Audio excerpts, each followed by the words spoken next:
કેમ છો વિદ્યાર્થી મિત્રો? ગુજરાતી માધ્યમ ધોરણ 10 સામાજિક વિજ્ઞાન પાઠ 13માં આપણે આગળ અભ્યાસ કરીએ. આપણે અભ્યાસ કરીશું ઊની કાપડ. ઊની કાપડ એટલે ઊનનું કાપડ. ઊનની વાત તમે બધા જાણો જ છો. શિયાળામાં જે આપણે સ્વેટર પહેરીએ છીએ ઊનમાંથી બનાવેલું હોય છે. ભારતમાં કુટીર ઉદ્યોગ એટલે જે ઘરે ઘરે બેસીને મહિલાઓ કામ કરતી હોય કુટીર ઉદ્યોગ તરીકે ઓળખાય છે. ભારતમાં કુટીર ઉદ્યોગ રૂપે ઊની કાપડનો ઇતિહાસ ઘણો જૂનો છે. સૌથી વધારે ઊની કાપડ મિલો પંજાબમાં છે.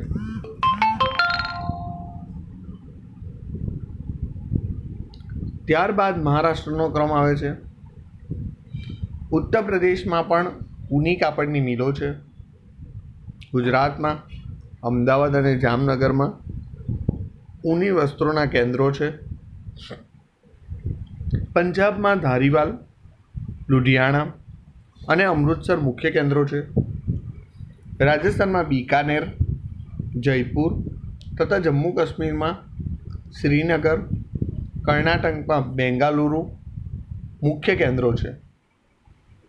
ઊનમાંથી બનેલા ગાલીચાનું નિર્માણ પણ ભારતમાં થાય છે. America, Canada, Germany, France, Russia વગેરે દેશોમાં ઊની કાપડની નિકાસ થાય છે. કૃત્રિમ કાપડ માનવ નિર્મિત રેસામાંથી બનેલું કાપડ મજબૂત, ટકાઉ તથા કરતલી ન પડવાના કારણે આ ઉદ્યોગોને પણ સારો વિકાસ કર્યો છે.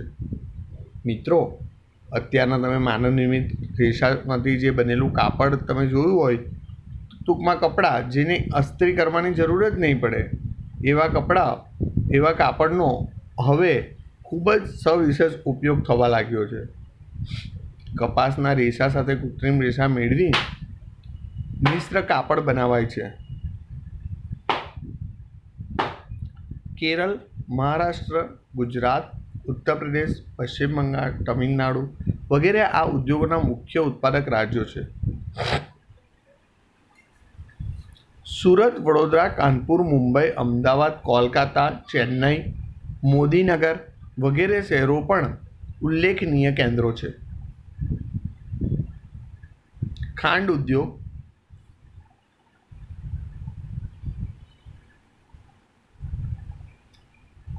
શેરડીના રસમાંથી ગોળ બનાવવાનો ઉદ્યોગ ભારતમાં ઘણો પ્રાચીન છે. ખેતી પર આધારિત ઉદ્યોગોમાં કાપડ પછી બીજું સ્થાન ભારતમાં ખાંડ ઉદ્યોગનું છે. શેરડીમાં રહેલી પાણીની માત્રા ઓછી ન થઈ જાય તે માટે શેરડી વાઢ્યા પછી 24 કલાકમાં તેનું પિલાણ કરવું જરૂરી છે. નહીં તો તેમાંથી સમયાંતરે ખાંડનું ઉત્પાદન ઘટી જાય છે, કારણ કે શેરડીનો રસ સુકાઈ જાય છે અને તેથી ખાંડનું ઉત્પાદન પણ ઘટી શકે છે.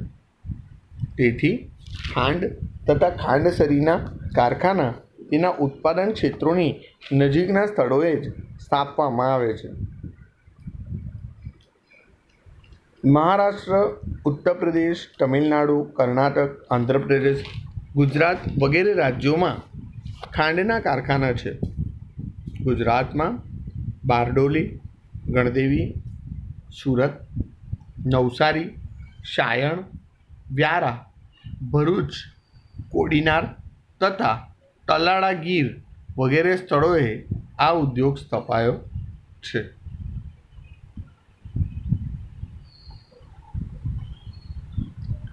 વાત કરીએ મિત્રો કાગળની.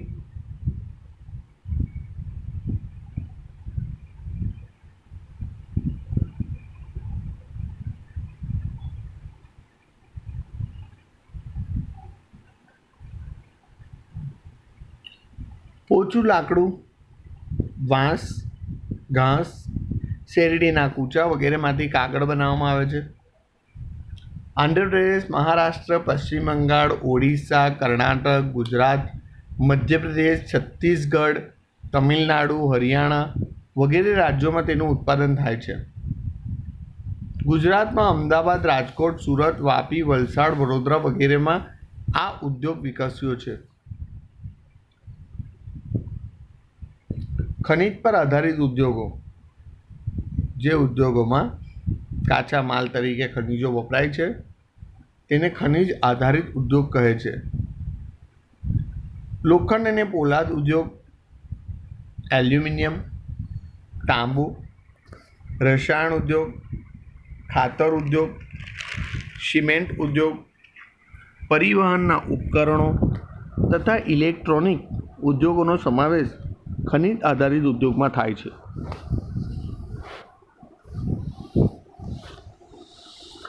લોખંડ અને પોલાદનો ઉદ્યોગ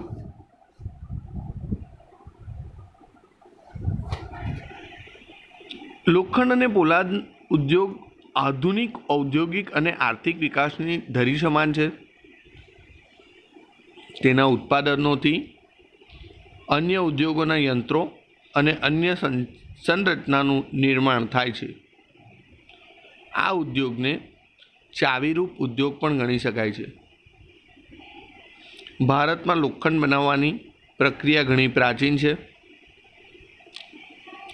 દમાસ્કસમાં તલવાર બનાવવા માટે લોખંડની આયાત ભારતમાંથી કરવામાં આવતી. ભારતમાં આધુનિક રીતે લોખંડ બનાવવાનું પ્રથમ કારખાનું તમિલનાડુના પોર્ટોનોવામાં સ્થપાયું. પરીક્ષામાં આ એક સવાલ મિત્રો પૂછી શકાય છે. ભારતમાં આધુનિક રીતે લોખંડ બનાવવાનું પ્રથમ કારખાનું તમિલનાડુના પોર્ટોનોવામાં સ્થપાયું, પણ કેટલાક કારણોસર તે બંધ થઈ ગયું. પશ્ચિમ બંગાળમાં કુલ્ટી ખાતે કાચા લોખંડનું સફળ ઉત્પાદન થયું. 1907માં ઝારખંડમાં જમશેદપુરમાં કારખાનાની સ્થાપનાથી લોખંડ પોલાદનું ઉત્પાદન મોટા પાયે થવા લાગ્યું. પશ્ચિમ બંગાળમાં આવેલા બર્નપુર તથા કર્ણાટકમાં ભદ્રાવતી ખાતે કારખાનું સ્થપાયું. ભિલાઈ, રાઉરકેલા, દુર્ગાપુરમાં લોખંડ પોલાદના કારખાના સ્થપાયા. બોકારો, વિશાખાપટ્ટનમ અને સેલમમાં પણ આધુનિક અને મોટા કારખાના સ્થાપવામાં આવ્યા. લોખંડ પોલાદ બનાવવા માટે લોહ અયસ્ક કોલસો, ચૂનાનો પથ્થર, મેંગેનીઝ કાચો માલ તરીકે ઉપયોગ થાય છે. ગુજરાતમાં હજીરા પાસે મિની સ્ટીલ પ્લાન્ટ પ્રસ્થાપિત થયો છે. ટાટા સિવાયના લોખંડ પોલાદનો કારખાનાનો વહીવટ steel authority of India limited SAIL ને સોંપવામાં આવ્યો છે. લોખંડ પોલાદના ઉત્પાદનમાં વિશ્વમાં ભારતનું સ્થાન 5મું છે. આ પણ એક મિત્રો સવાલ પૂછી શકાય છે.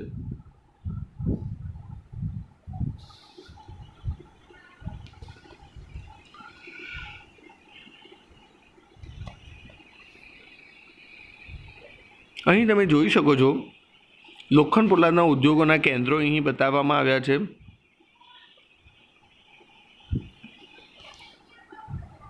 જુઓ, ખાસ કરીને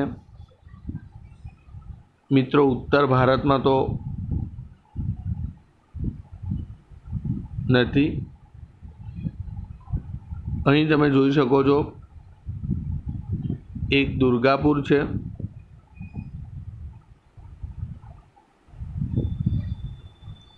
બોકારો, બર્નપુર, જમશેદપુર, હજીરા, રાઉરકેલા, ભિલાઈ, વિશાખાપટ્ટનમ, વિજયનગર, ભદ્રાવતી, સેલમ. પરીક્ષામાં વિદ્યાર્થી મિત્રો તમને નકશામાં પૂછવામાં આવે કે લોખંડ અને પોલાદ ઉદ્યોગનું એક કેન્દ્ર નામ સાથે, તો મિત્રો તમને કંઈ યાદ નહીં રહી, તો બહુ સરળ છે. આપણે ગુજરાતમાં તેમાં પણ સુરતમાં આપણું હજીરા આવ્યું છે, દર્શાવી દેવાનું. ખૂબ જ સરળ છે. અહીંયા વિશાખાપટ્ટનમ પણ ખૂબ જ સરળ થઈ જશે. બાકીનું જો તમને કોઈ યાદ હોય તો લખી શકાશે. જઈએ મિત્રો આગળ. એલ્યુમિનિયમ ગારણ. લોખંડ પોલાદ પછી બીજો મહત્વપૂર્ણ ધાતુ ઉદ્યોગ એલ્યુમિનિયમ ગાળવાનો છે. આ ધાતુ વજનમાં હલકી, મજબૂતાઈ, ટિકાઉપણું, વિદ્યુત સુવાહકતા અને કાટ ન ચડે તેવા વિશિષ્ટ ગુણ ધરાવે છે. બોક્સાઇટ એ એલ્યુમિનિયમની કાચી ધાતુ છે. એલ્યુમિનિયમ સાથે બીજી મિશ્ર ધાતુઓ ભેળવી મોટર, રેલવે, હવાઈ જહાજ અને યાંત્રિક સાધન બનાવવામાં ઉપયોગી છે. એલ્યુમિનિયમના ઉત્પાદનમાં 40-50% ખર્ચ વિદ્યુતમાં જાય છે. આથી જ્યાં બોક્સાઇટ જળ વિદ્યુત સરળતાથી ઉપલબ્ધ હોય ત્યાં જ આ ઉદ્યોગ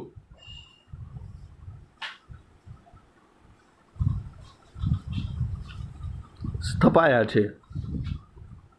ઓડિશા, પશ્ચિમ બંગાળ, કેરળ, ઉત્તર પ્રદેશ, છત્તીસગઢ, મહારાષ્ટ્ર અને તમિલનાડુમાં એલ્યુમિનિયમનું ઉત્પાદન કરતા કારખાના સ્થપાયા છે. તાંબુ ગારણ.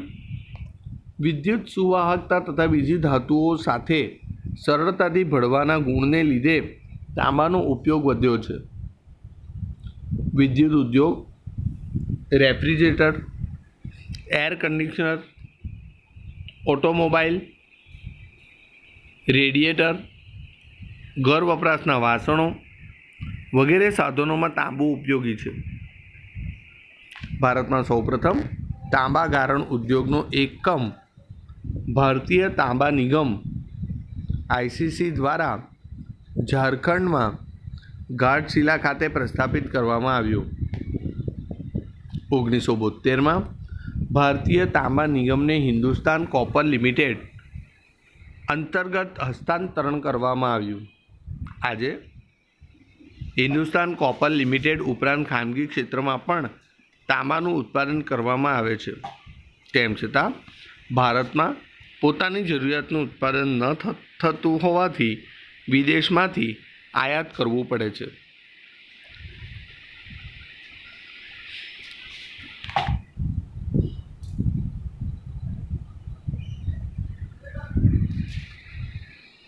રસાયણ ઉદ્યોગ. રસાયણ ઉદ્યોગના ઉત્પાદનમાં ભારતનું સ્થાન મહત્વનું છે. રસાયણો બે પ્રકારના છે: કાર્બનિક રસાયણો અને અકાર્બનિક રસાયણો. કાર્બનિક રસાયણ ઉદ્યોગના સંદર્ભે પેટ્રો રસાયણ એટલે કે પેટ્રોકેમિકલ્સ મુખ્ય છે. તેનો ઉપયોગ કૃત્રિમ રેસા, કૃત્રિમ રબર, પ્લાસ્ટિકની વસ્તુઓ, રંગ રસાયણ તથા દવાઓમાં થાય છે. કાર્બનિક રસાયણ ઉદ્યોગ ખનિજ તેલ, રિફાઇનરીઓ તથા પેટ્રોકેમિકલ્સ કેન્દ્રોની નજીક જોવા મળે છે. અકાર્બનિક રસાયણ ઉદ્યોગોના સંદર્ભે ગંધકનો તેજાબ, નાઇટ્રિક એસિડ, ક્ષારીય સામગ્રી, soda ash, caustic soda, chlorine વગેરેમાં થાય છે. જંતુનાશક દવાઓના ઉત્પાદનમાં વિકાસશીલ દેશોમાં ભારતનું સ્થાન મહત્વનું છે. રસાયણ ઉદ્યોગમાં ગુજરાતનું સ્થાન દેશમાં સર્વોપરી છે. અમદાવાદ, વડોદરા, અંકલેશ્વર, ભરૂચ વગેરે રસાયણ ઉદ્યોગના મુખ્ય કેન્દ્રો છે. અહીં આપણે એક પ્રશ્ન વિદ્યાર્થી મિત્રો પૂછી શકાય: અમદાવાદ, વડોદરા, અંકલેશ્વર, ભરૂચ રસાયણ ઉદ્યોગના મુખ્ય કેન્દ્રો છે.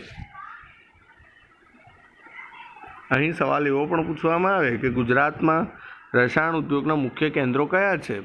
તો અમદાવાદ, વડોદરા, અંકલેશ્વર અને ભરૂચ. આગળ જોઈએ મિત્રો.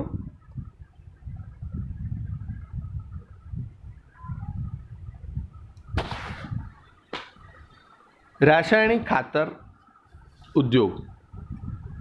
દેશનું સૌપ્રથમ રાસાયણિક ખાતરનું કારખાનું 1906માં તમિલનાડુમાં આવેલું રાનીપેટ ખાતે સ્થપાયું હતું. પરીક્ષામાં મિત્રો આ એક પ્રશ્ન પૂછી શકાય. આ ઉદ્યોગના વિકાસ ફર્ટિલાઇઝર કોર્પોરેશન ઓફ ઇન્ડિયા દ્વારા પ્રસ્થાપિત બિહારના સિંદરી ખાતેથી થયો. ગુજરાત, તમિલનાડુ, ઉત્તર પ્રદેશ, પંજાબ અને કેરળમાં ખાતર ઉદ્યોગ કેન્દ્રિત થયેલ છે. ગુજરાતમાં કલોલ, કંડલા, હજીરા,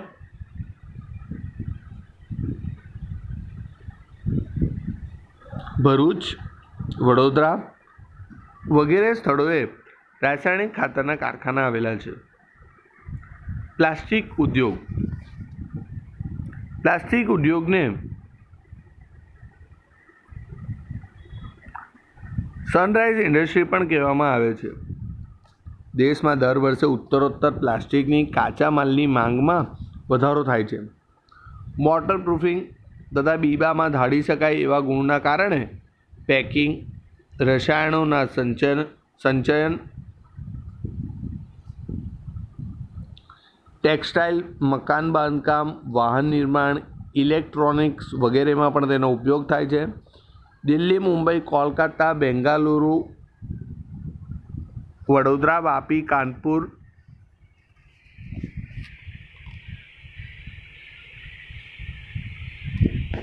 કોઇમ્બતુર અને ચેન્નઈ પ્લાસ્ટિક ઉત્પાદનમાં મહત્ત્વના કેન્દ્રો છે. સિમેન્ટ ઉદ્યોગ. મકાન બાંધકામ, સડકો, બંધો વગેરેના નિર્માણ કાર્ય માટે સિમેન્ટ જરૂરી છે. ચીન પછી સિમેન્ટ ઉત્પાદનમાં વિશ્વનો ભારતનો બીજો ક્રમ છે.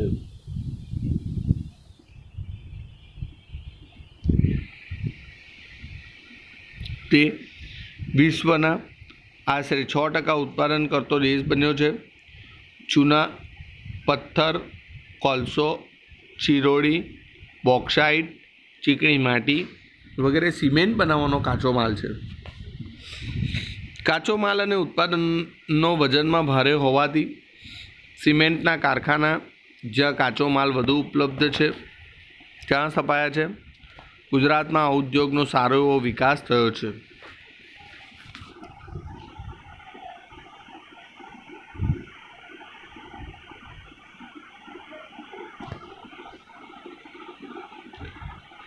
પરિવહન ઉપકરણ ઉદ્યોગ. મુસાફરી માટેના અનેક વાહનો આપે જોયા હશે. અગાઉ પશુ દ્વારા ખેંચાતા વાહનો હતા જેની ગતિ ધીમી હતી. આજે આધુનિક યુગમાં રસ્તાઓના વિકાસ સાથે ઝડપી ગતિવાળા વાહનો ક્રમશઃ વપરાશમાં આવ્યા છે. આ વાહનોનું નિર્માણ કરતા ઉદ્યોગને પરિવહન ઉદ્યોગ કહે છે. રેલવે. ભારતમાં મુસાફરી માટે રેલવે સેવાની કામગીરી પ્રશંસનીય છે. રેલવે પોતાની જરૂરિયાતના ઉપકરણો જેવા કે રેલવે એન્જિન, મુસાફરોના ડબ્બા, માલગાડીના ડબ્બા વગેરે ખુદ તૈયાર કરે છે. ઉપરાંત ખાનગી ધોરણે પણ ઉત્પાદન થાય છે. રેલવે એન્જિન 3 પ્રકારના છે: વરાળ, ડીઝલ, વિદ્યુત. વર્તમાન સમયમાં વરાળથી ચાલતા એન્જિનો હવે પ્રશાસન હેતુથી ચલાવતી હેરિટેજ રેલવેમાં જ ઉપયોગમાં લેવાય છે. ડીઝલ તથા વિદ્યુત એન્જિનોનું ઉત્પાદન પશ્ચિમ બંગાળના મિઝામમાં ચિત્તરંજન લોકોમોટિવ વર્કર્સ, વારાણસીમાં ડીઝલ લોકોમોટિવ વર્કર્સમાં તથા જમશેદપુર ટાટા લોકોમોટિવ વર્કર્સમાં થાય છે. મુસાફરો માટેના ડબ્બા પેરામ્બૂર, બેંગાલુરુ, કપૂરથલા અને કોલકાતામાં બને છે. આ ઉપરાંત રેલવેના પાટા, એન્જિન, પાર્ટ્સ, વ્હીલ વગેરેના કારખાના છે. આપણે રેલવેના એન્જિનો તથા બીજા ઉત્પાદનોની વિદેશમાં નિકાસ પણ કરીએ છીએ.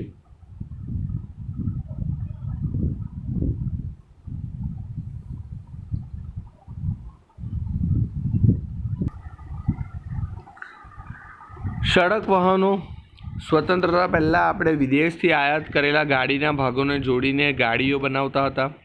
હવે તો ટ્રક, બસ, કાર, મોટરસાઇકલ, સ્કૂટર તથા સાયકલ બનાવવાના કારખાના વિદેશમાં સ્થપાયા છે. સડક વાહનોનું ઉત્પાદન મોટે ભાગે ખાનગી ધોરણે થાય છે. વિશ્વમાં વ્યવસાયિક વાહનોના ઉત્પાદનમાં ભારતનું સ્થાન 5મું છે. આજે ભારતમાં તૈયાર થતા વાહનો તથા તેના જુદા જુદા ભાગોની વિદેશમાં ખૂબ નિકાસ કરવામાં આવે છે. ટ્રેક્ટર તથા સાયકલોનું પણ મોટા પ્રમાણમાં ઉત્પાદન થાય છે, જેની નિકાસ આપણે વિદેશમાં કરીએ છીએ. જહાજ બાંધકામ. ભારતમાં જહાજ બાંધવાનો ઉદ્યોગ પ્રાચીન સમયથી જ છે, પણ વર્તમાન સમયમાં આધુનિક ઢબે જહાજ બનાવવાના મુખ્ય 5 કેન્દ્રો છે. વિશાખાપટ્ટનમ, કોલકાતા, કોચી, મુંબઈ અને માર્મગોવા જે જાહેર ક્ષેત્રના છે. કોચી અને વિશાખાપટ્ટનમમાં મોટા કદ ધરાવતા વાહનોનું બાંધકામ થાય છે અને આ ઉપરાંત ખાનગી ક્ષેત્ર ધરાવતી વહાણની ગોદીઓ સ્થાનિક જરૂરિયાત પૂરી કરે છે. હેલિકોપ્ટરનું ઉત્પાદન પણ હવે આપણા દેશમાં થવા લાગ્યું છે.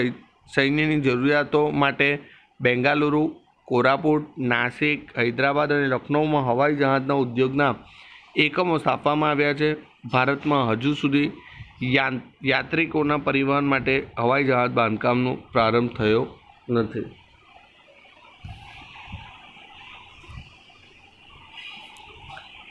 ઇલેક્ટ્રોનિક ઉદ્યોગ. રેડિયો સેટ તથા ટેલિફોન ઉદ્યોગની સ્થાપના 1905થી ભારતમાં થઈ, જેને ઇલેક્ટ્રોનિક ઉદ્યોગની શરૂઆત કહી શકાય. ભારતમાં ઇલેક્ટ્રોનિક લિમિટેડ BEL બેંગાલુરુમાં સ્થપાયું, જેનો હેતુ સેના, આકાશવાણી, હવાઈ વિભાગના ઉપકરણો બનાવવાનો હતો. આજે ઇન્ડિયન સ્પેસ રિસર્ચ ઓર્ગેનાઇઝેશન સાથે સહયોગ કરી ઘણા ઇલેક્ટ્રિક ઉપકરણોનું નિર્માણ કરે છે. આ ઉદ્યોગો સામાન્ય લોકોના જીવનમાં તથા દેશના અર્થતંત્ર અને લોકોની જીવનશૈલીમાં પણ ઘણું જ પરિવર્તન કર્યું છે. કમ્પ્યુટરમાં હાર્ડવેર તથા સોફ્ટવેર ક્ષેત્રે ભારતે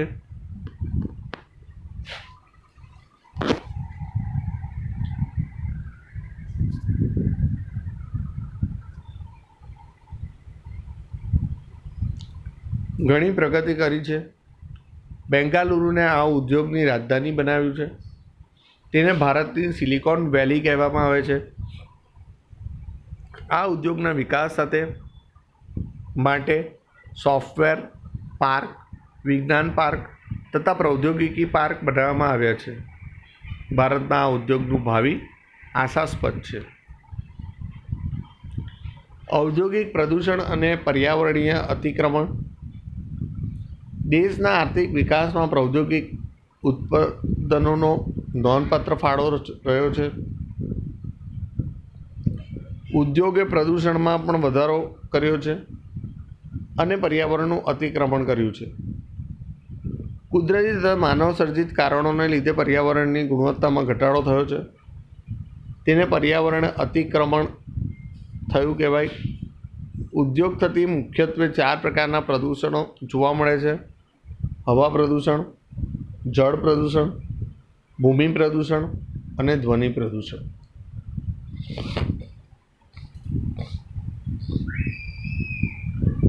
આજના સ્પર્ધાત્મક જમાનામાં ઉદ્યોગોએ મોટા પ્રમાણમાં હવા અને જળ પ્રદૂષિત કર્યા છે. કાર્બન મોનોક્સાઇડ અને સલ્ફર ડાયોક્સાઇડ જેવા અતિ નુકસાનકારક વાયુઓના કારણે હવા પ્રદૂષિત બની છે. ઔદ્યોગિક કચરાના કારણે જળ પ્રદૂષણ વધ્યું છે.